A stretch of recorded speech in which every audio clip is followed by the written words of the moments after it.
Live from the Lucas Oil Studios, it's Horsepower Hump Day. Because every NASCAR fan needs a push of the old bumper to get him over that hump. Stop. Oh, my God. Here's Kenny, Crash, Richie, and Cole.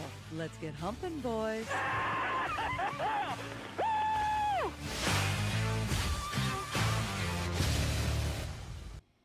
Happy Hump Day, Freak Nation. Crash Gladys, Kenny Sargent. Almost said Paul Cusimano. You got a Paul Cusimano in your family? No Pauls. All right, Cole Cusimano here in the Freak Nation. Richard C. Suave's back from his man bride. What do we call it? We call it the man? I was a bridesman. Bridesman. Look at that camera. Oh, there it goes. Just corrected. Yeah, oh boy. Horsepower Hump Day, Freak Nation. We got some news for you coming up. How's it? What would it be like to get your ass fired as you show up to work, expecting to do your job, and then all of a sudden, 20 minutes later, you're in Uber back to the airport to head home? We'll get to that story coming up, Crasher. Okay. Is that all right? That would be, one Mr. Joe White.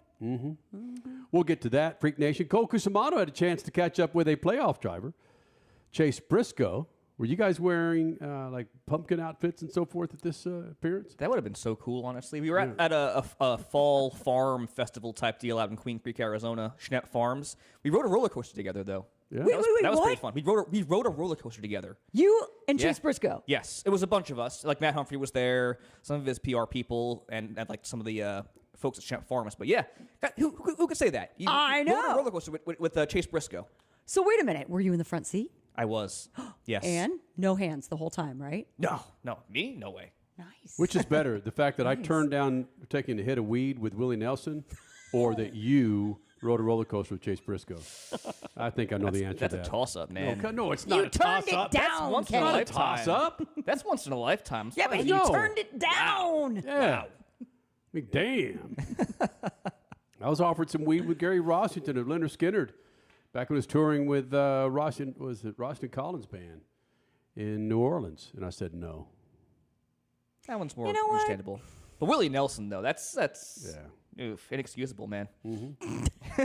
What if Chase Briscoe would have offered you some weed? Would you have taken a hit of weed with Briscoe? Oh, my No, God. I would not have. Why not?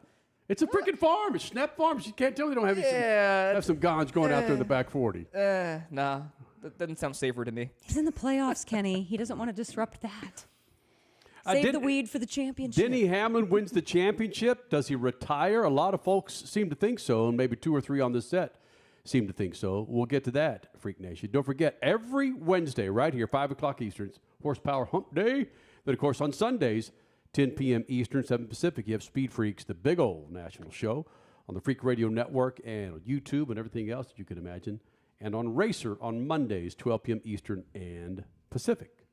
Richie, you've been out of the loop for about 72 hours. Do you realize that you're back in the studios of Lucas Oil and that you're about to talk a little NASCAR? And I might even give you a little free reign to talk a little Formula One, my friend. Oh, I love that idea. That would be great. No, I have no idea what happened. Don't even know who won the races this weekend. No idea. I don't even know where they were racing this weekend. Right. I don't know anything. So I'm gonna let you guys do the show. and Take a wild guess who won Funny Car in Texas. funny car in Texas.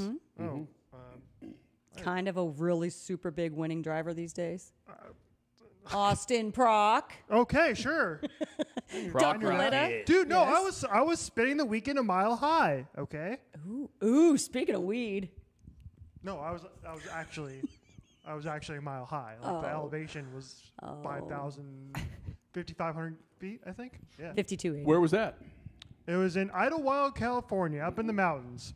And I will tell you, it was the most stressful drive I've ever had in my life, because I'm sure you guys have had drives like this before too, where you are going straight up this mountain, and it was an hour straight of going up this mountain. I kid you not, it was like 45 straight miles, and you're going like 35 miles an hour the entire time. Were you in your little hoopty? I was.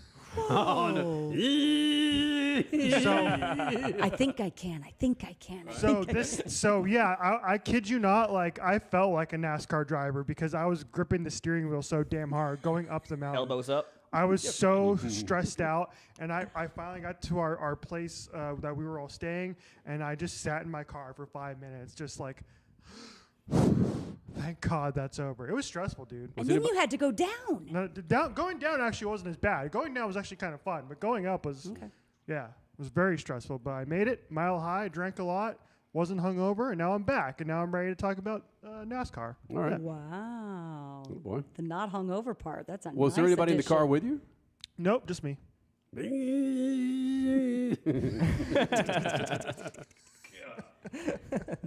And did you get rained on at all? No, it was beautiful. It was absolutely perfect weather all weekend. Lucky. Yes, we got lucky. And I was told later that it was going to rain on the Monday night, like after we had all left. So we got out of there just in time. Well, here's the good news, Richie. There were probably more people at this wedding than there were at the Las Vegas NASCAR Cup race. It's, yeah. Right? Hard to dispute that. It's not very, not Whether very it's crap. Ty Dillon's spotter or Ty Dillon, that team created a boneheaded move with William Byron. And there are some consequences from that we may get to here in the Freak Nation. Coming up this weekend, of course, is Talladega. Richie has a strong opinion, Talladega versus Austin's Formula One race that we'll get to, Freak Nation. But first, how about Denny Hamlin? Denny Hamlin is on a mother freaking roll. And we were trying, did we ever find that audio of him specifically saying it might be kind of cool to roll out, We have it in print, right? but we do not have it to Yeah, be I able couldn't- to show. I couldn't find the exact audio, but it's in there somewhere. Got it. According to one of your guys' AI things found Yeah. it. I'll trust you. Well, Crasher found this on ChatGPT that, and I'm not going to speak for you, Crasher. What did you find about Denny Hamlin? And was this after his Worldwide Technology post-race presser? Yes, it was Is the that right? post-race presser at Worldwide Technology Raceway, St. Louis. And yes, I'm trying to hit the read more button right now so I can get you his actual quote, where one of the media members had asked him, and you believe it was Claire B. Lang, right? Mm-hmm. This is the paragraph at the end of this article. When asked if he'd consider a walk-off if he wins the title at Phoenix, he said, sure, absolutely. Sounds like a good way to end. And he did say it somewhat seriously because I remember having a conversation about this as well. He just won number 60. He said that was a big goal. Check. Winning the championship. He's also said in that same conference right after he won the race in St. Louis, he doesn't want to go out.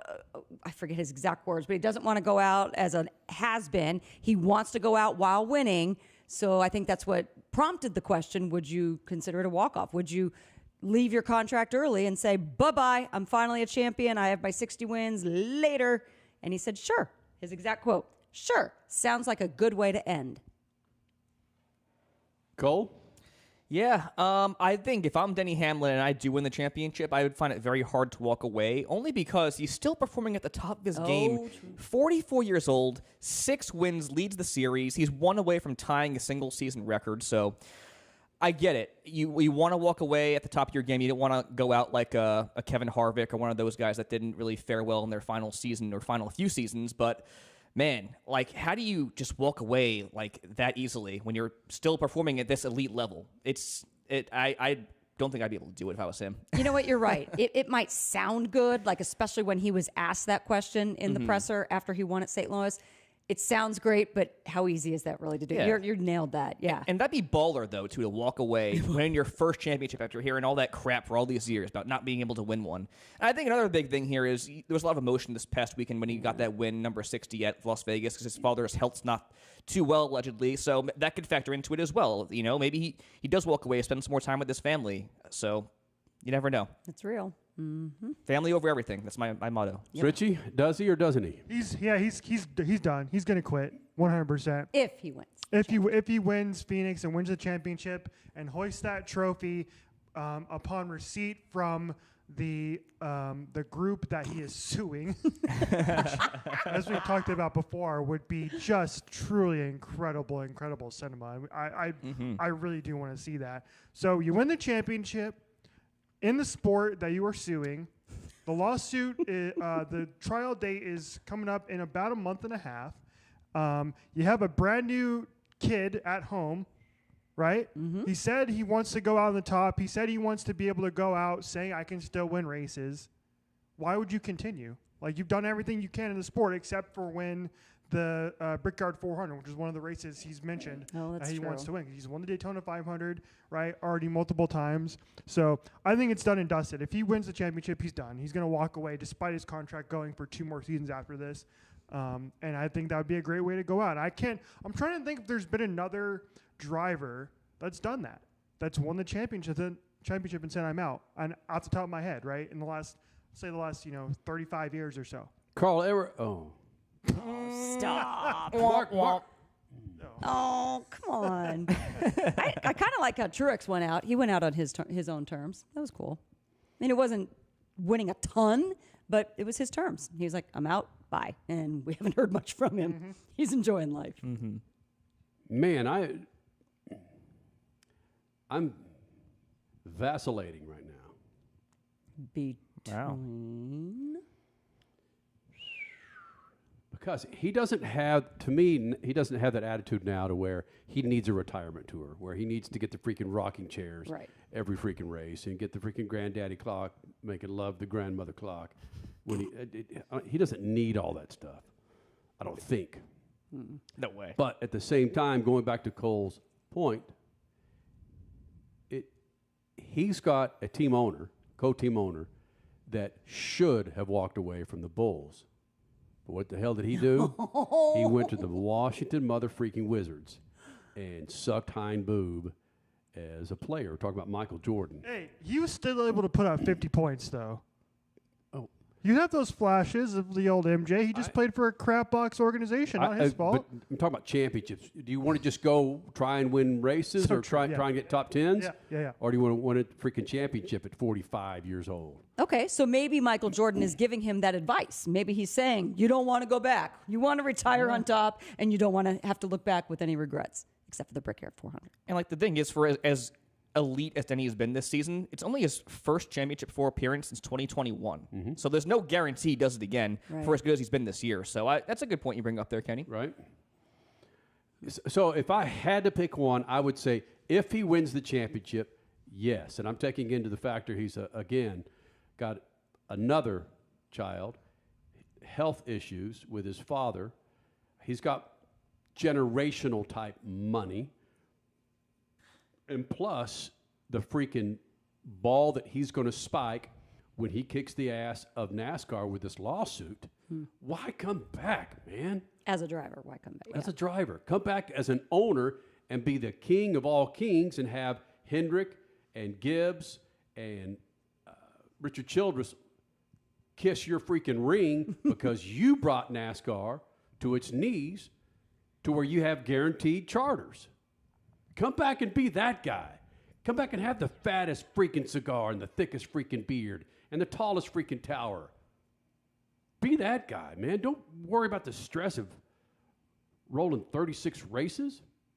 I'm kind of talking to myself here, aren't I? No, it sounds good. Right? Mm-hmm. There's another thing, too, where we were talking about this before the show, and I found it fascinating that he's won 6 races this year, Cole, and he's won those 6 races with like 4 different sponsors. Mm-hmm. And that's the perfect epitome of where this sport is at right now, which is it's just a completely different landscape. Sponsorship is hard to find. Once FedEx walked away from Joe Gibbs Racing, it's been a strange thing to watch Denny Hamlin ride around the track with AM/PM as your damn sponsor.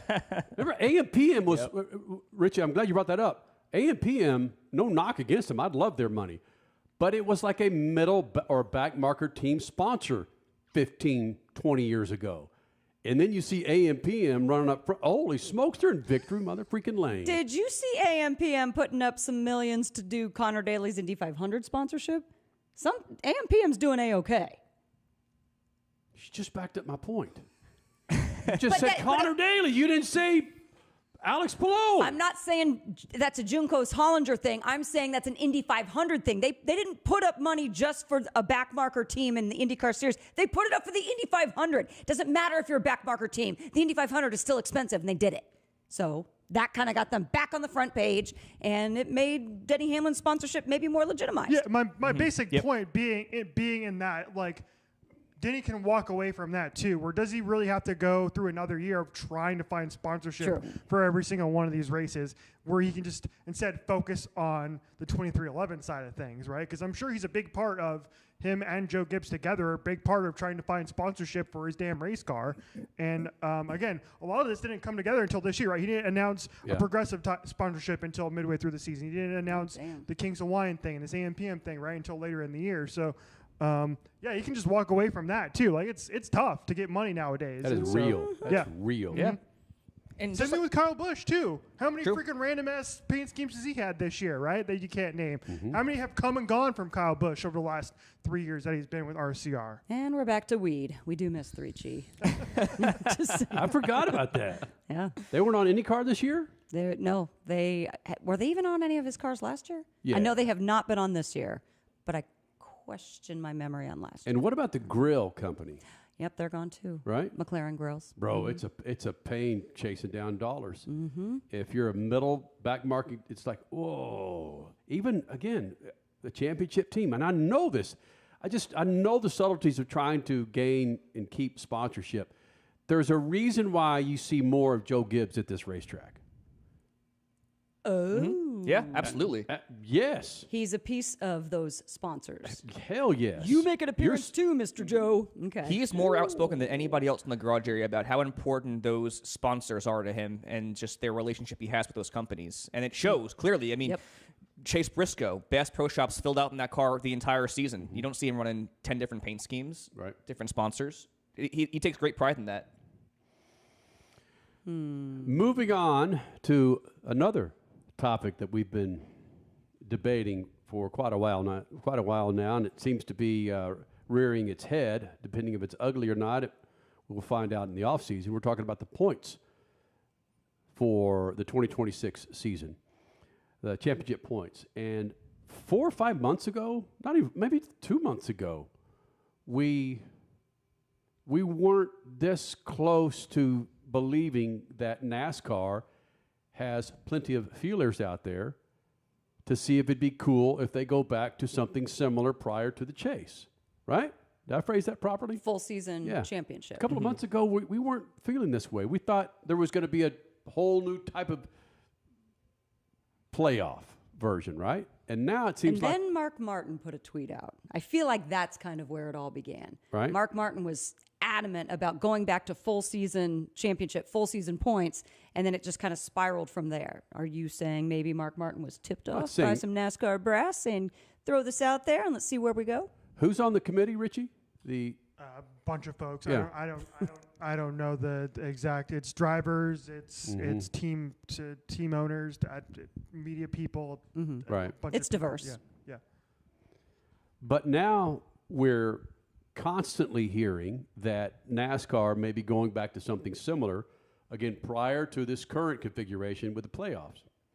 And a note that I made, was it last week or excuse me, it was 2 weeks ago, right, Richie? When I said there are too many people that collect a paycheck or indirectly collect a paycheck from NASCAR that are talking about a full schedule of points for the championship. There's too many people. This isn't some random ass skipjack from NASCAR podcast USA.com talking about the points. Jeff Gluck's talking about it. Dale Jr.'s talking. Dale Jr. with Dirty Mo Media. You're having Ford on to talk about this. Mike Ford to talk about this possible change in points. Too many people are talking about going back to the old or something similar to the old system, where the same series who said we don't listen to the fans is listening their ass off to the fans through spokespeople who are floating it out there that, how about going back to the old points system? Did I phrase that correctly? Mm-hmm.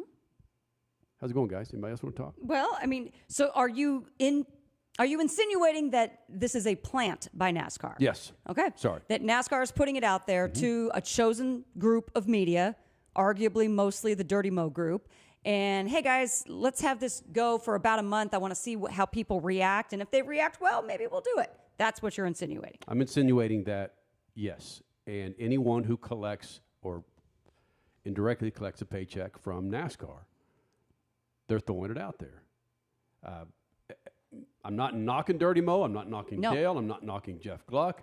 I'm not knocking anyone that collects a paycheck from NASCAR. But if NASCAR were to throw it out there to anybody, you would want it to be the people on your payroll because, hey, this is what we want you to say. Go. They can't say that to Bob Pockras. They can't say that to Dustin Long. They can't say that to anybody who writes or broadcasts for racers. So they have to use their own people. That's just kind of how the business works.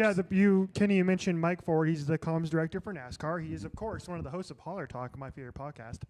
And he was on with the Dirty Mo Media folks at Door Bumper Clear this week. And I just listen to how he phrases things here, and it's so fascinating to how he talks about this point system that I swear you're never gonna hear the comms director for any other sport say the things that Mike Ford says here in this clip. You're never gonna hear the comms director for the NFL that come and say, I'm not the biggest fan of our playoff system either. Or the NHL, like, hey, our All-Star game sucks, so we're not going to play that this year, right? Instead, comms director Mike Ford from NASCAR goes on DBC and says this.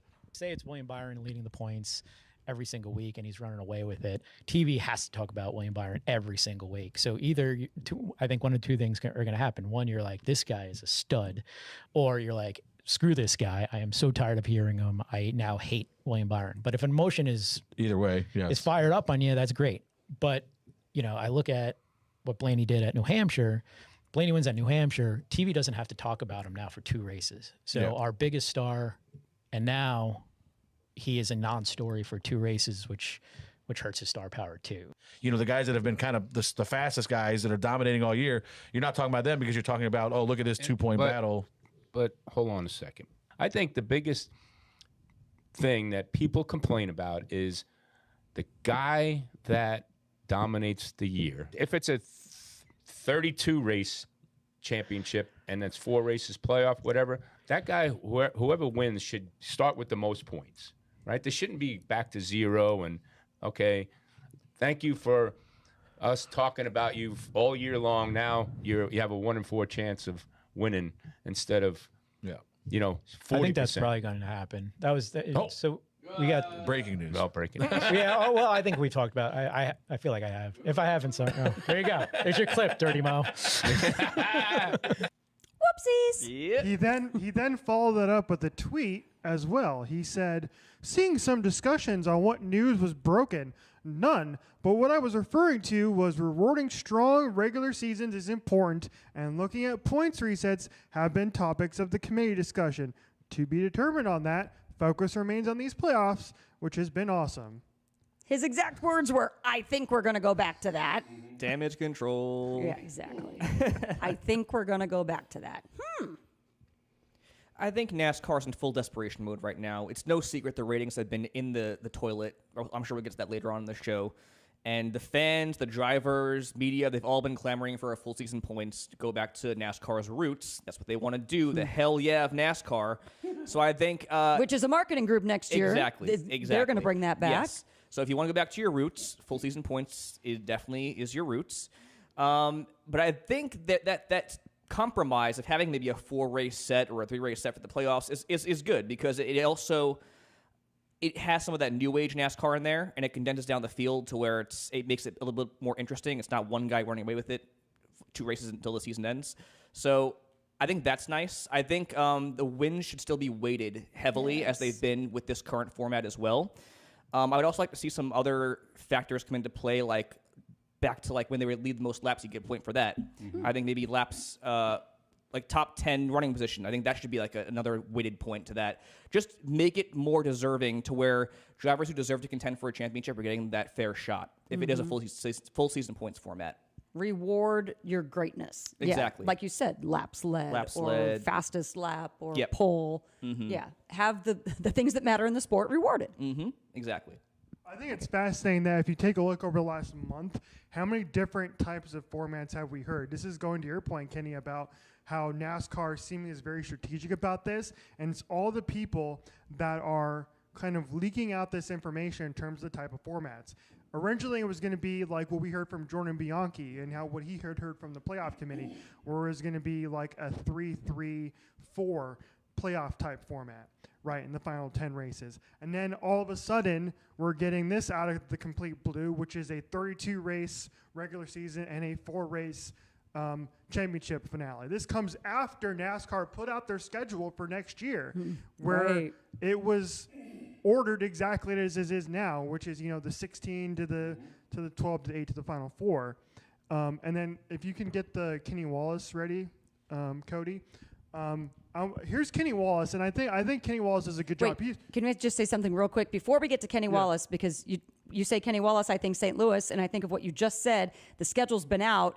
If somehow we go to 32 and then a 4-race playoff to determine the champion, holy cow! Will tracks like St. Louis, WWTR, be pissed that their all of a sudden playoff race is yanked, and now it's just another regular season race? Yep. That's something that's been discussed. That I've heard discussed on some of these shows as well. But yeah, so Kenny Wallace kind of was piggybacking on what Kenny was saying earlier on this show and then last week as well, which is how NASCAR is going about doing this and rolling this out. And I thought and Kenny Wallace is one of those guys, again, that for the most part, he's not involved on any of these other podcasts. So he's not an official NASCAR show. He's not Dirty Mo Media, right? You're not seeing the president of NASCAR go on with Dale Earnhardt Jr. to roll out this new horsepower thing, right? Kenny Wallace, I think he's one of those guys he's a no bullshit type of guy, just like we are on this show too. So here's Kenny Wallace talking about how NASCAR is very intentionally going about rolling out these types of changes over the last several weeks. So I think NASCAR is doing what we call a soft rollout. I think instead of leaking what they're going to do next year, they're just saying it themselves. Mike Ford says, it looks like next year they're going to do exactly what I want. I think I win on this. I think they're going to do a full season of points, 32 straight races, 32. And then I think the last 4 races are going to be for the championship. It looks like instead of leaking things and things getting out there, I think NASCAR is checking our temperature. I think it's on us to react. So I'm reacting right now, and I want to hear you respond right here. Before the show, Kenny, you asked if NASCAR knows what they're going to do yet, and they're just kind of waiting and seeing. And you asked the question to all of us on the set here, and I said no. I don't think they have a single clue what they're going to do yet, and they're still trying to figure this out for themselves. And I think Kenny Wallace is right. They're doing all of this just so they can get the fan reaction, and that's it. And then we'll find out in February, come Daytona, what the hell we're going to do. Well, you said it kind of started with Jordan Bianchi and the 3-3-4 format, and guess what that did? That fell on deaf ears. We're not hearing one iota about that format anymore. So there you go. That's more proof for what you're going after. Don't you think there's got to be some form or some structure come Phoenix? Because the state of the series is always a big 60 minutes with the two teams. Yeah, they've been on the record, and Steve O'Donnell said they're not going to announce anything before the championship race. I don't think we're getting a state of the series this year in Phoenix. No, we will. You think? Yeah, we should. But regarding points, they're not going to say anything on. They're not going to. I don't think they're going to announce anything there. No. Okay. No. Okay. They should. They should. If I sure hope they. Again, Bob will do it. Probably Dustin will do it. But to ask the hard questions, are you close to coming up with a new point system? Are you going to change the new point to get everything on the record to where we can get some idea of where we're going with this? Right, Coco Sumano? Absolutely. I think it's ever changing, and I think one comment that O'Donnell made on the Dale Jr. Download, president of NASCAR, he made a reference to like a 3-year plan with this current car, the Gen 7 car.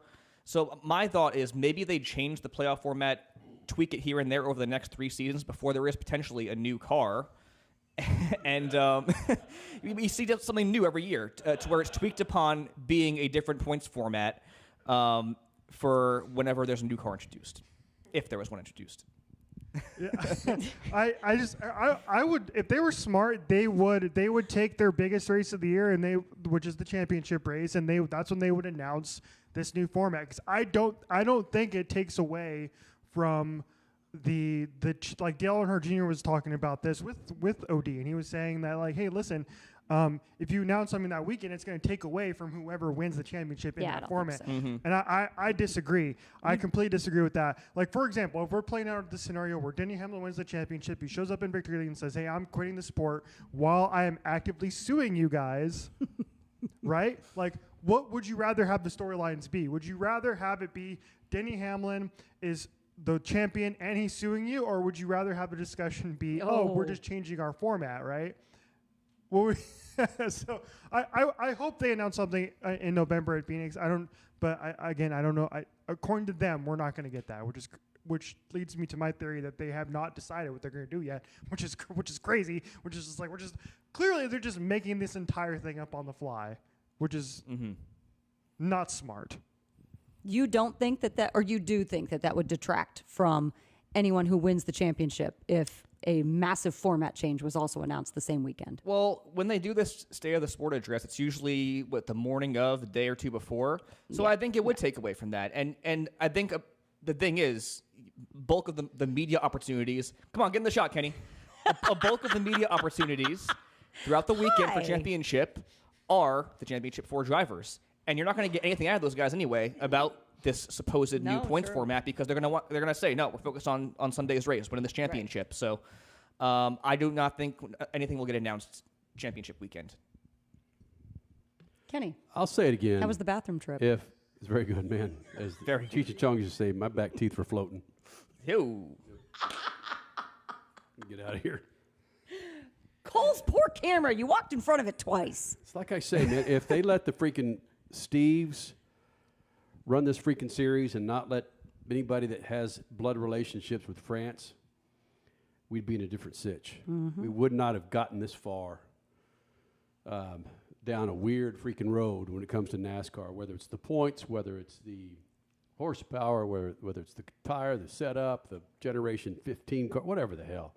My goodness. Yeah, however, there have been some tweets around this week and last week, because I forget which Steve said this, along the lines of, we made a mistake when we left our roots and went to big cities. Well, you can't tell me that. Who in the hell said that? Steve, one of the Steve O'Donnell said that on the left download. the big cities? We made a mistake when we left a lot of our southern roots and then went out to big cities, such as Los Angeles, such as Las Vegas, such as... F 22 million Chicago. People in Los Angeles. That's the thing. I've seen some tweets this week, and like I said, maybe it was last week, saying, you're right. Who knew LA had a car culture? They don't. Meanwhile, it's one of the biggest car cultures in the history of the USA. So some of the world, yeah, you're right. Some of the comments the Steves have made, I'm wondering, speaking of plants, if the Frances have kind of forced it out their mouths, because it doesn't sound like what they would naturally say. I agree. You can't say you made a mistake going to LA. Real quick to kind of put a cap on this before we move on, like our leads, let's just say again, if Denny Hamlin wins the championship, our lead story on that Sunday night is going to be Denny Hamlin winning the championship. Oh, yeah. For sure. And it's not going to be the points format for next year, because we'll have all offseason to discuss the format, right? But that Sunday night, Denny Hamlin is still going to be our lead story. Whoever wins the championship is going to be our lead story, and the points will take a back seat because, we'll get to it during the offseason, right? So I would think.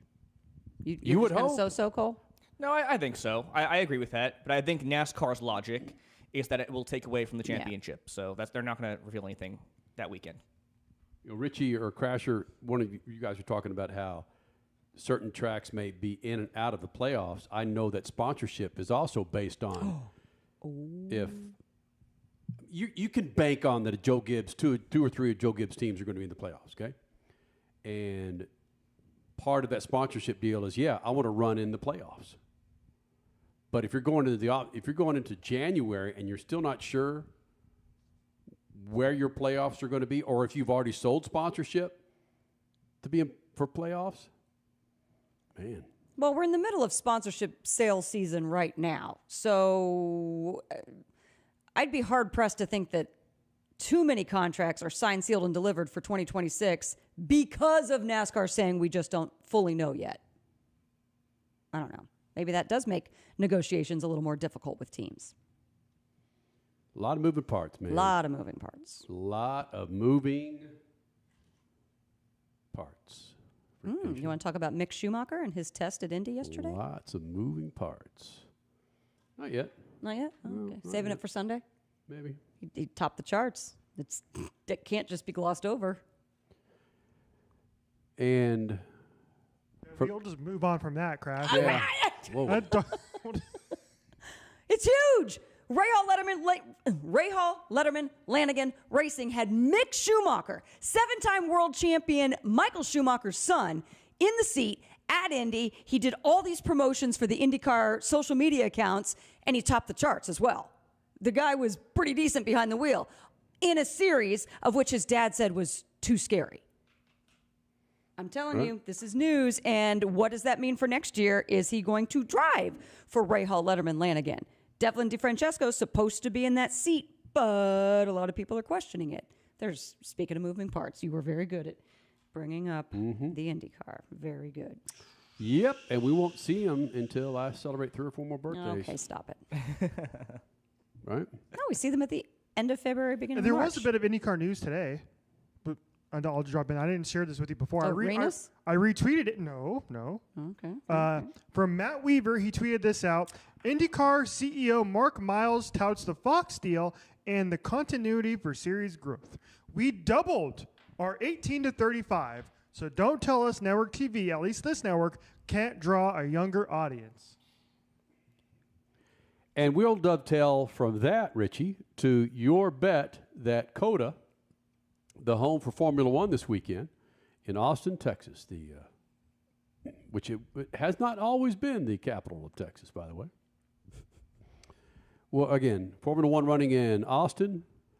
You've got NASCAR running in Talladega.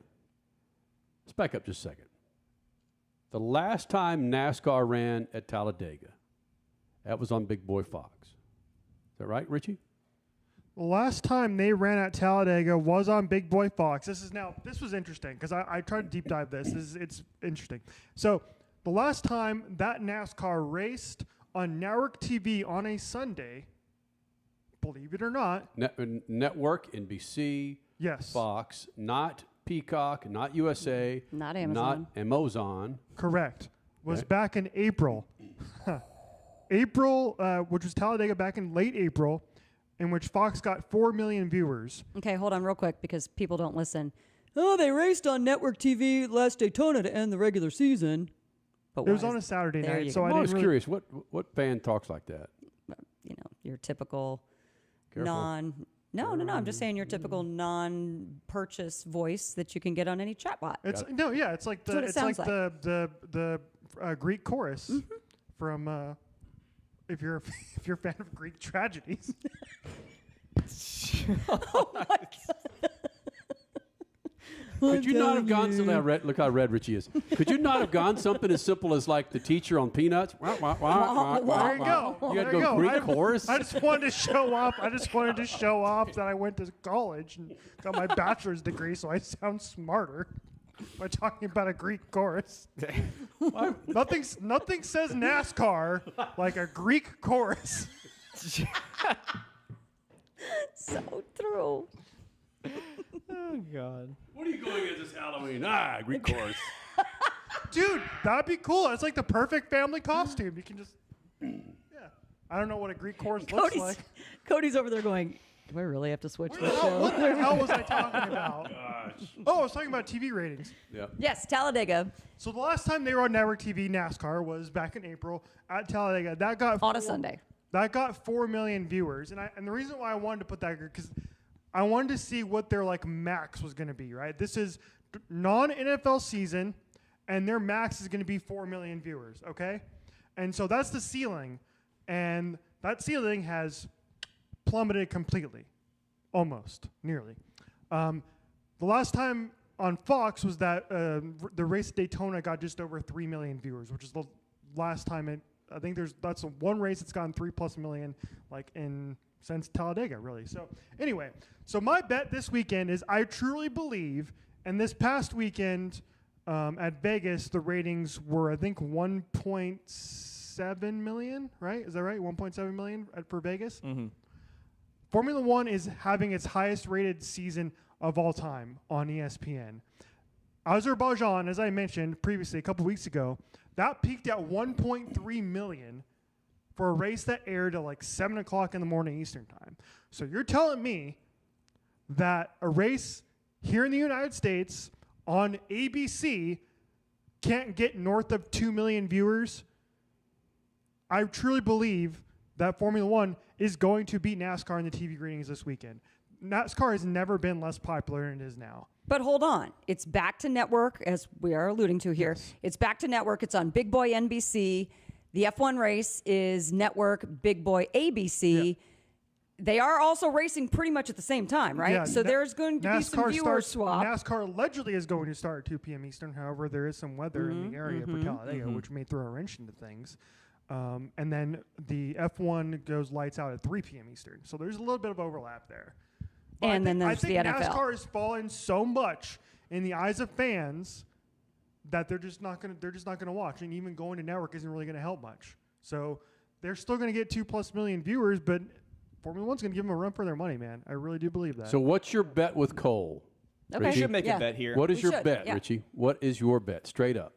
Oh, I don't know I don't know. No, what are you saying here? You're No, yeah, I'm saying that Formula One is going to beat NASCAR in the TV ratings. in which category? The viewers? Yes. Or, Overall? Or the Just number? like straight up. Yes. Okay, you want to go straight up viewers. Viewers. Overall. Number of viewers, yes. Not percentage, Yeah. just viewers. Yes. Gotta make a good wager on this one because I'm about to cash in this one for sure. I don't see a scenario where NASCAR at Talladega on Big Daddy NBC does not outperform F1. It's Talladega. That's all I gotta say right there on that. Talladega draws numbers, as you mentioned with the ratings in April. It's a playoff race. Obviously, you have the NFL on the same day as well. But I really don't think it's going to impact the head-to-head between F1 and NASCAR. I think NASCAR's going to blow them out of the water. I'm so excited to find out. Okay, here's all right. So I put this out on yesterday. Like F1's going to be on my big TV. NASCAR is going to be in a little tiny box on my laptop on Sunday because I'm going to have I'll have the Formula One race on my big TV because I'm going to enjoy my F1 TV while I still have it. And then I'm going to put Red Zone on the other part of my laptop, and then I'll have the Talladega race on a little tiny little screen. So, Well, there's a rating point right there. Good There you job, go. Richie. There you go. 1 point down because of swap. dude, I don't have the. Oh, it is on Peacock. That's right. It's on Peacock this weekend, so I actually can watch. That only helps NASCAR's case, Yep, boy. there we go. Just saying. I think Talladega wins this battle. Okay, let's set it up. First, before we go any further, do you guys recognize or realize you have a spelling bee champion on this set? Crasher, you care to share with the Freak Nation? 3 times. 3 times. In what grade? 4th grade. 4th grade. 5th grade. And 6th grade. Ooh. So yes, I crossed over to Repeat. middle school. Yes. Cole Cusimano, the leader of TMS, the Money Stop. What are the odds that Crash knows how to spell? Nope. Azerbaijan? Nope. Nope. Nope. Nope. Nope. That's how you No? ruin a bit for TV, Freak Nation. No? I definitely can't. Arbaj. Nope. What are we spelling? What? Azerbaijan. I can't even say it. Right. Azerbaijan. Richie? A-Z-E. No, you're looking at it. You just look at. Do not look at your computer, Richie. No, it's not. I don't have it up here. Crasher, how do you spell it? I don't know. A-Z-E. Wait. A-Z-E-R. B-A-I-J-I-N. I'm way Oh, off. she was that close. Really? Okay. A-N, not I-N. Ah, dang it. Damn. Yeah. Impressive. A-Z-E-R-B-A-I-J-A-N. Damn it. You're right there. All right, so this is the deal. Cole, you lose. It's up to me to buy some type of Philly sports team jersey that you wear on the show? What? I mean, I'm confident, so I'm okay with it. But okay. And first words out of your mouth when you wear that is, "I love Philly." Okay. Oh, that's hard. Right? That's hard. Mm-hmm. Yeah. Yep. All right. Okay. Well, Richie, I know who Richie used to have disdain for, but now that his team has left Phoenix for the great Utah, whatever the hell their hockey team, Richie, who's the one team that you can't stand now? I like everybody. See? I love everybody. Yeah. Yeah. But being a Rams guy, I'm a lover, not a fighter. Because I'm thinking what? I just can't. You gotta figure that out. I can't give you the ammunition. Yeah, I know that's the you problem. get a San Francisco jersey. So I'm gonna. You know what? Yeah, I'm not. I Niners. can't. I'm not gonna tell you because I know I'm gonna win. Because Talladega is gonna get delayed, and so Formula One's gonna automatically win. Oh, anyway. there is that. Wait, There's no caveats. We already put it out there there. should be a We already stipulation said for there weather. were no There should caveats be or a stipulation. stipulations. No. It needs to be heads up. No, rewind the show. Listen back 5 minutes, and when we laid out the stipulations, it was who had more total viewers, and you had the chance. You could have said we need to put an asterisk in case it's about to one, and you didn't. All right. Damn. Man, I was going to suggest maybe me live streaming a freaking listening party for a Sabrina Carpenter album or Taylor Swift. But now I got to wear a Philly jersey if NASCAR flops. They're not going to. pretty confident, man. I'm very confident. So I don't care. But we got to figure out a good one for Richie, though. What's that? Oh. McLaren. No, I need something that's deep rooted with this guy. And I need to go back and look at the tape of the last 10, 15. We had this guy wearing a chick's freaking workout outfit with shaker weights. You can't hurt me. Y'all. Yeah. Do they know? Do they know that I lost the bet and I had to wear a dress? He did have to wear a dress. Yeah. And what was the freaking the male pink thing he wore? The rompum. The rompum. You wore a rompum. So you can't hurt me. So we're celebrating 25 years, and none of this has been resurfaced yet. We do need to. Dude, it's all online. Trust me. Go look. Yeah, We need to. Go to Kenny and Crash Instagram account, man. Oh yeah, it's all there. Richie in a pink rompum. That's actually kind of look. Were you the cute. one that got the? No, it was Bo that had his pubic hair shaved on air, wasn't it? No, it was his armpits. No, it was his pubes, Crash. No, it was not his pubes. It was his armpits. It was he went not his like armpits. this and shaved him on air, right? No, he got a wax. He got wax. He got a wax on his It pubes. wasn't his pubes. But I don't think it was his pubes. It's not his pubes. Because it was in studio. Yes, it was. I've got it on camera. No. I want to scrode, but do you want to lose a bet, Azerbaijan? Okay, Azerbaijan. It was his armpits. It was I am not. confident. There's a shot of him doing this. Go away. I don't buy that for a second. I was there There's and I'm no not buying way. it yet. No. Cole, you caught up with Chase Briscoe. I did, yes. Out at Schnepp Farms in Queen Creek, Say it Arizona. slowly. What's it called? Schnepp Farms in Queen Creek, Arizona. Look at the way Can you he- spell Schnepp? Paisano. SCHNEPP? No. Oh. SCHNEPF. Schnepp. Schnepp Farms. Anyway, okay. Dang it. Yeah. Caught up with Chase Briscoe at Schnepp Farms. He was promoting Championship Weekend at Phoenix Raceway. This is pretty cool because it's a good hour plus from the track. Right. They made a NASCAR Championship Trophy shaped corn maze out there. But yeah, we got to ride some roller coasters, eat some fair food, and just spoke with him on the championship weekend and his playoff run so far. Freak Nation, Cole Cusimano here with Chase Briscoe having some fall fun out at Schnepp Farms. Chase, I got to ask you, signing some autographs for fans. Saw you sign a Labubu, riding roller coasters out here. What was crazier, signing a Labubu or riding the roller coaster?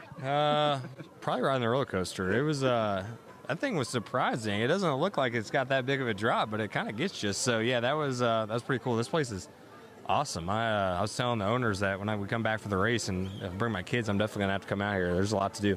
Very nice. Congratulations making it to the round of 8. What are the vibes like for you and the 19 team as you take on Vegas, Talladega, and of course Martinsville as the cutoff race?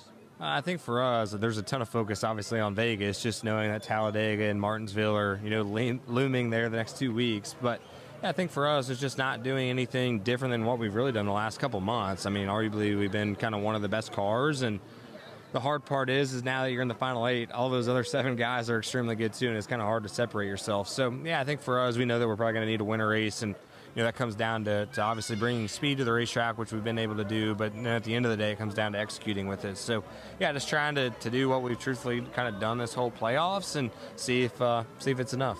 What's been the difference maker for you and this team? Because you guys got to a little bit of a rough start. Now you're putting it all together. Like you said, one of the best teams so far in the playoffs. Just what's been the, difference maker for you guys? Yeah, I think just at the beginning of the year, just, with a new team and new manufacturer and just new processes, it was a lot. And I didn't do a very good job, really up to the Coke 600 of just understanding how to drive these new race cars. And kind of seemed like at Charlotte, everything just started to kind of to click and come together and make sense. And really from that moment on, we've been really, really strong. So, yeah, we would have flashes here and there, those first 10, 12 races of the year, but never any consistency. And then now that I kind of have an understanding of how these cars drive, we've seen that translate over in qualifying and even in the races too. So, yeah, it just took a little bit of time to get used to it, but feel really comfortable right now. A lot of poles, a lot of speed. Speaking of speed, we got some big news. More horsepower finally in 2026. What are your thoughts on that? How do you think it's going to impact the competition level next year? I think it's definitely a great decision. More power is just going to make the tires wear out quicker and all those things. So it'll definitely put a little bit more back in the driver's hands. It'll be interesting to see what 750 feels like versus 670, 680, whatever we're at now. I'm sure there'll be a little bit of a difference, but I don't know because I haven't ran it yet. So yeah, it'll definitely be interesting. I'm definitely looking forward to doing it at some of these really wore-out racetracks, like in Iowa, or I saw Darlington was even on the list, which that's exciting. So yeah, I'm looking forward to it. It'll be fun just to kind of get out there, and it'll really kind of reset the field, I think, a little bit. I'm glad it's kind of like this with the big three have kind of ran away, right? And I think just having something new will certainly make it where it's a little bit of a question mark for all the teams, and it'll kind of reflip the field, I think, for a little bit. Maybe some more parity again. As a driver, do you want more? Is this enough with this car? Do you want to see some more changes?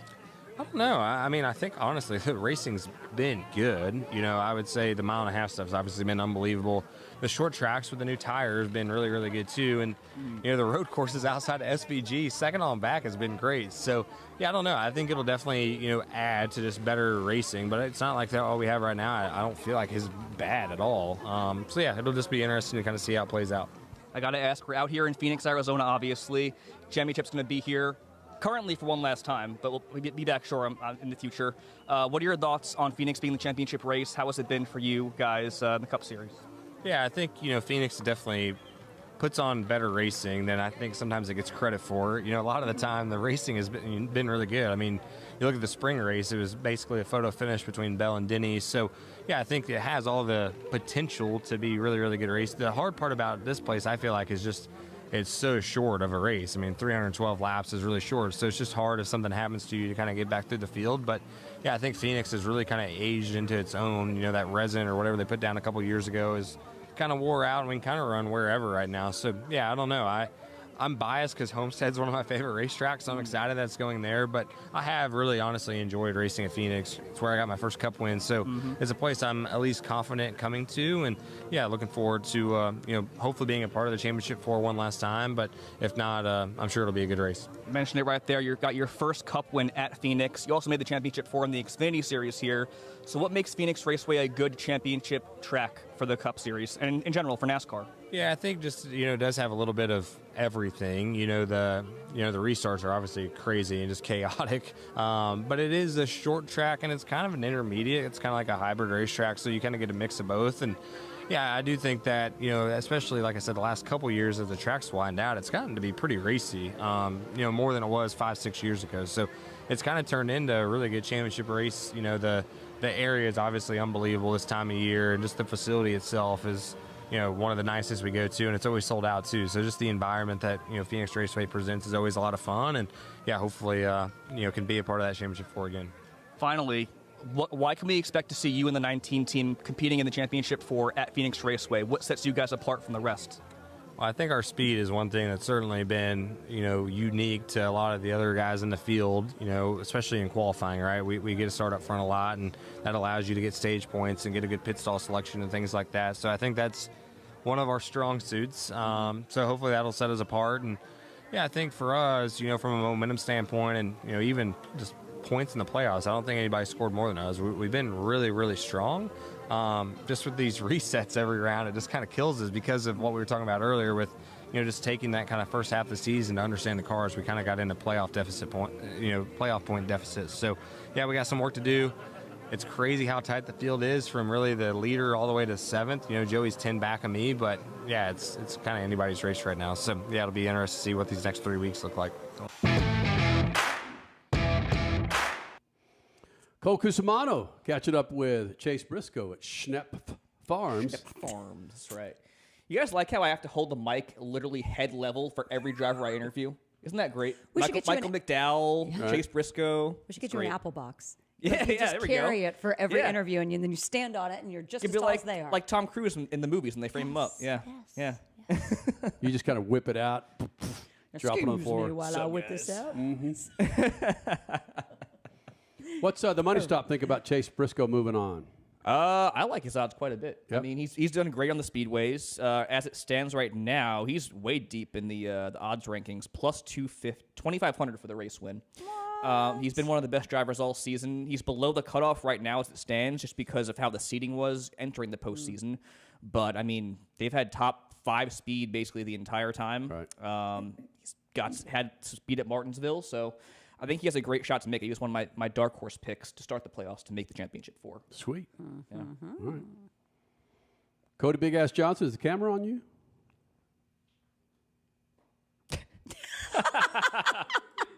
Now it is. I don't hear him. You got to flip that switch up top there, going to. I guess I'll use Richie's. So you celebrating the birthday this weekend there, Skipjack? This week? Well, yeah, it's on Friday, but yes. Yeah, baby. Hey. And you found out it's the same day as who? Oh, Mr. Evil Knievel. Yeah. Pretty badass. Yep. Is that all you got to say? Now you know why you are badass? Mm-hmm. You should. Come on. Is this a special birthday? What birthday number is this? 29. Oh, damn. So next year's the real special one. Nice one, Richie. Well, happy early birthday, man. We'll probably not celebrate it on Sunday. Okay. Right. Oh. We need cake. I'll expect it. Let's do cake. Listen. His what? His celebration on Sunday will be a Kyle Larson win. His first win on a drafting track at Talladega. Book it. I'll take it. Book I it. will take it. Whoa. Championship 4. Speaking of bets, wasn't it the last Talladega where you and Richie were talking about Kyle Larson winning? Yes, it was. It's going to happen. 2025. Final time. Freak Kyle Larson. Nation, the money stop drops 7 a.m. Eastern time on official Speed Freaks. Get your insight to what the hell's should be happening at Talladega. True. Freaking weather. Don't F up this bet, I man. hope not. There was did you all see the tweet? This was the one tweet I did see from when I was off on my travels this weekend. There was, it was something along the lines of NASCAR is yet to be delayed by weather like all season long. Yep. Oh, right. So it would only make sense for it to happen during a nationally televised race on NBC, right? Yes. At Talladega. So yeah, they have like a tight window too. They got to get out of there quick. Yep. Or else they get overtaken by Sunday Night Football. That'd be the funniest thing ever. Is like, oops. There's no lights either, No, so yeah. no. Oh, that's true. Yeah. Yeah. So yeah. Hold on, I'm looking it up right now on the My Radar app. Please, no. No. All right. I just got to figure out how Richie's got to pay off a bet. Excuse me if he loses 49ers it. jersey. Man, that's 2 burps on air. I know. Dude, you're so Howard Sterning over there. All right. And on that note, Freak Nation, don't forget Sunday nights, 7 p.m. Pacific and 10 p.m. Eastern, right here on YouTube, Facebook Live, the Freak Radio Network. And if you miss it, you go to Racer Network Monday mornings at noon Eastern and Pacific. So this shows no rain, no rain, no rain. Sunday. Damn it. Yeah. Yep, that checks out. Our bet will be null and void. I told you, man. That wasn't part of the deal. I think You guys didn't shake on it. Yeah, we didn't shake on it. Didn't. Sorry, Richie. We'll figure it out. All right, man. Hey, we'll do it again on Wednesday of next week, but more importantly, don't miss it. Friday, Saturday, Sunday night. Like it. Plenty of things to talk about coming up this Sunday night. See ya.